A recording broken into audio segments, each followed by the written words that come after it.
در اینجا من میخوام از شخصیتی دعوت بکنم که صحبت بکنن، چون بذارین یه اعترافی بکنم. وقتی جنبش زنان ایران پا گرفت در نیویورک و وقتی که اساسنامه جنبش زنان نگاشته شد که همه شخصیت ها و سازمان هایی که افتخار دارم که امروز حداقل دو سه تا از این سازمان هایی که اینجا هستن با هم در جنبش همکاری داشتیم، چون جنبش همیشه، من گفتم و تکرار میکنم، یک نخی بود که تمام این مرواریدها رو به هم نزدیک و نزدیکتر کرد.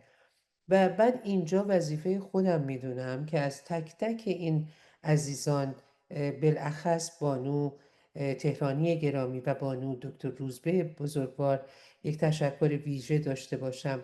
و یک چیزی رو که ما هرگز نباید فراموش بکنیم این هست که مرد ما، برادر ما، همسر ما، پسر ما، فرقی نمیکنه.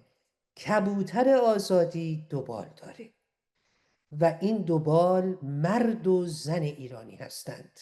چرا؟ چون فرهنگ من، ایران من، ایران همیشه بیدار من نشان داده است که از آغازی تاریخ مدون ایران، زن ایرانی به همراه مردش سازنده بوده، به همراه مردش دل به دریا زده در بزنگاه هایی که به راستی ما شخصیت های بسیار بسیار، باید بهتون بگم با اینکه سالها ازش میگذره، نام های درخشانی رو با خودمون همراه داریم از آغاز این تاریخ مدون، آغاز این ایران بزرگمون. من قبل از اینکه بانو تهرانی گرامی رو که یکی از شخصیت هایی است که بسیار جوان شروع میکنه، بعد از سال 88 از ایران خارج میشه و فعالیت خودش رو اینجا گسترده میکنه، قبل از اینکه ویدا جون اجازه بده که من با او به گفتگو بشینم و سخنانش رو گوش بدم، از آقای آوار دعوت بکنیم. مردی که به نظر من یک انصاف سیاسی داره. این شخصیت دارای یک انصاف سیاسیه، یعنی با اینکه هر دوی ما خواهان طرفدار نظام مشروطه پادشاهی هستیم، ولی از اونجایی که خب من یه ذره به دلیل شغلی که دارم، به دلیل ژورنالیست بودنم، خب نوشته هام و سخنانم یک گاهی اوقات یه ذرم برنده است. همیشه به من تذکر میدن که ما همه رو باید داشته باشیم و این همه رو یعنی اینکه آنچه رو که خواسته رضا شاه دوم هست رو واقعا بهش احترام میگذاره این مرد بزرگوار، جناب دکتر آوار گرامی. آقای دکتر آوار، اجازه بدین که حالا که گفتیم که پرنده آزادی ایران دو بال داره، در اینجا از شما بخوایم که چند کلامی در ارتباط با این مهم با ما صحبت کنیم. من میدونم که یه دفعه این کارو کردم، شیطونی هم کردم، ولی کردم و دلم میخواست که حتما شما رو بشنویم. بفرمایید. سپاسگزارم از شما بانو نظر عزیز. ببینید، من خودم رو کاملا با شاهزاده رضا پهلوی منطبق کردم، یعنی اونچه که ایشون میگه برای من دستور و فرمانه و این است که در همین پیمان نوین اون ویدیویی که ایشون 4 سال پیش انتشار دادند خواستند که همه گروه ها گذشته ها رو فراموش کنند و از عقاید خودشون درس بردارند یا اون رو کنار بگذارند، متحد بشن، همبسته بشن برای راه ایران، برای آزادی ایران، برای نجات ایران.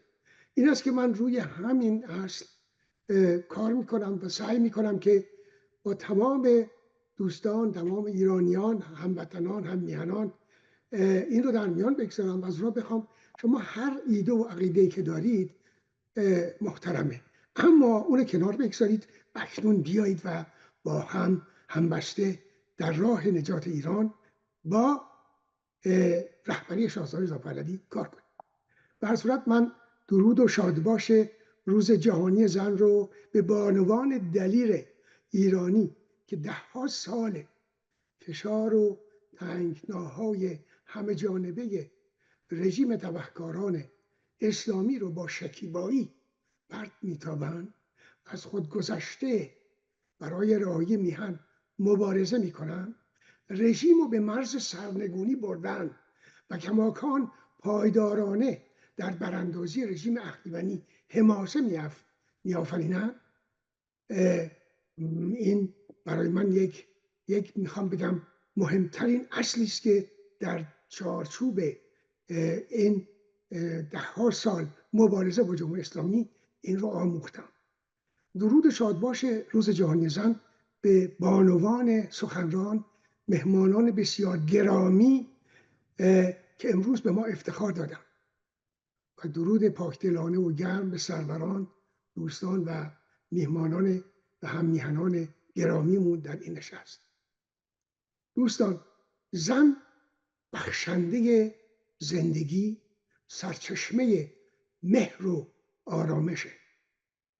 گرچه زنان نیمی از افراد بشرند، ولی بیش از هزاران ساله که در همزیستی با مردان به حوده، یعنی حقوق اونا که خواستار برابری با مردانند، نگرورزی نمیشه. یعنی کسی به اونا توجه نکرده در عرض این 10 سال. ادیان هم در این زمینه سد ایجاد کردند و مشکل میسازند، به ویژه در ایران ما. تاریخ مبارزه بانوان ایران در مورد زنستیزی مذهبی، پایش نکردن از حقوق زنان و خشونت بر آنان 150 سال پیش آغاز شد. این مبارزه با انقلاب مشروطیت شدت گرفت، ولی ریشه بنیادین و گام برگزیده‌ای را که رضا شاه بزرگ در 17 دی 1314 برداشت و از زنان ایرانی که خواستار رهایی از بندگی، بردگی و اسارت بودند، با قانون مدنی در برداشتن حجاب پشتیبانی کرد. در این روز زنان و دختران ایرانی به بخشی از آزادی‌های انسانی خودشون رسیدند. آزادی‌های انسانی. انقلاب سفید شاه و مردم نخست در 6 اصل در بهمن ماه 1341 حدود 62 سال پیش به آگاهی مردم رسید. اصل پنجم اون برابری حقوق زن و مرد و حق رأی زنان بود. زنان برای نخستین بار بوده رأی دادن و انتخاب شدن رو به دست آوردند و در گزینش سرنوشتشون برابر و همگان مردا شدند. خمینی ملای کینه‌توز بیخرد، خوداگر و دروغگو 46 سال پیش با دستاویزی به قوانین قرآن همه حقوق زنان رو به استثنای حق رأی دادن و حق انتخاب شدن که به سود او بود از میان برداشت. این در حالی بود که تراز سنجش آزادی در جامعه آزادی زنان و رعایت حقوق زنانه و در شهریگری ها باید به این توجه بشه، وگرنه در جامعه‌ای که زنان آزاد نیستن هیچ کس آزاد نیست، هیچ چیز آزاد نیست. میبینیم اینو در این کشورمون که 46 ساله توسط اهریمنان تخریب میشه، غارت میشه. میبینیم جنبش مهسا یا زن زندگی آزادی در سال 1401 رژیم اهریمنی رو به لبه پرتگاه نابودی برد و مردم ایران شعار زن زندگی آزادی و مرد میهن آبادی رو در مبارزه با اهریمنان اسلامی به سرعت جهانی کرد.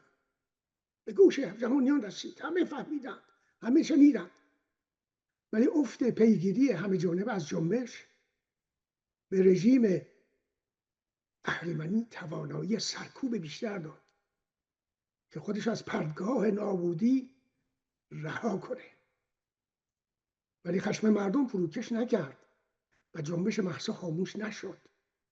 آتش زیر خاکستر جنبش آماده شعله‌ور شدنه که خواهد شد.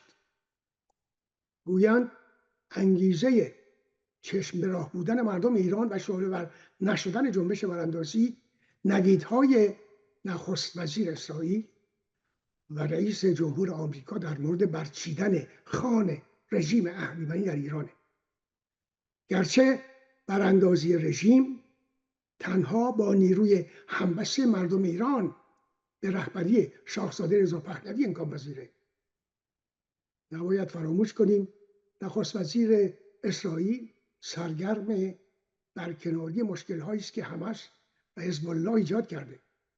رئیس جمهور آمریکا هم گرفتار گفتگوهای بسیار ناسازگار و برنامه‌های داخل و خارج امریکاست.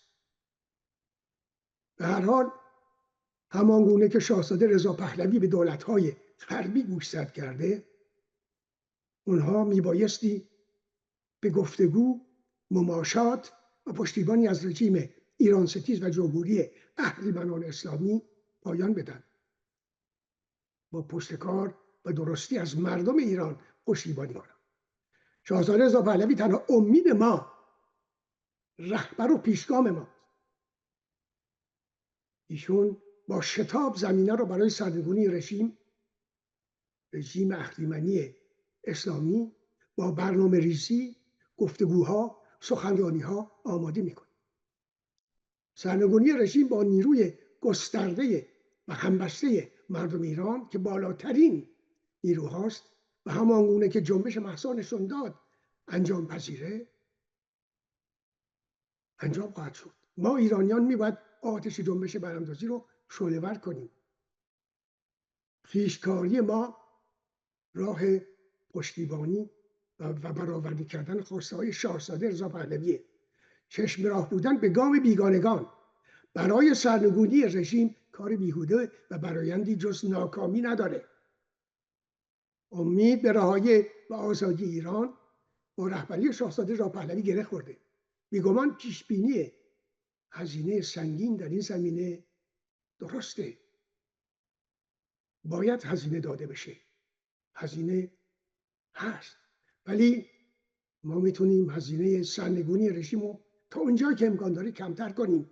یعنی با پشتیبانی از شاهزاده، با همبستگی، با اتحاد. وگرنه رخ ندادن و دگرگونی چشم داشت به تلاش بیگانگان برای آزادی ایران میتونه امیدها رو به ناامیدی ببره و زمینه و ما رو زمینگیر بکنه. همباوری ما به رهبرمون شاهزاده رضا پهلوی و رخدادهای رهایی ایران تنها با نیروی مردم ایران به دست میاد. با رهبری شاهزاده رضا پهلوی اندیشه و آماج ما برای رهایی ایران با تلاش و پایداری همه به ویژه زنان ایرانی به پیروزی بر رژیم اهریمنان راستینه خواهد شد. بیگانگان وعده‌های بسیار میدن، ولی در پس اون وعده‌ها خواسته ها و منافع خودشون رو پیش میبرن. شاهزاده مقدار سفارش کردن که همبستگی ما نیروی ماست و با این نیروی به تنهایی میتونیم رژیم اهریمن رو سرنگون کنیم. بیگمان ما ایران رو پس میگیریم و اونجا جشن میگیریم. آینده ایران و ایرانیان. سپاس از شما که به عرایزم توجه فرمودید. پاینده ایران قربان، بی نهایت سپاسگزار، ممنون از محبتتون.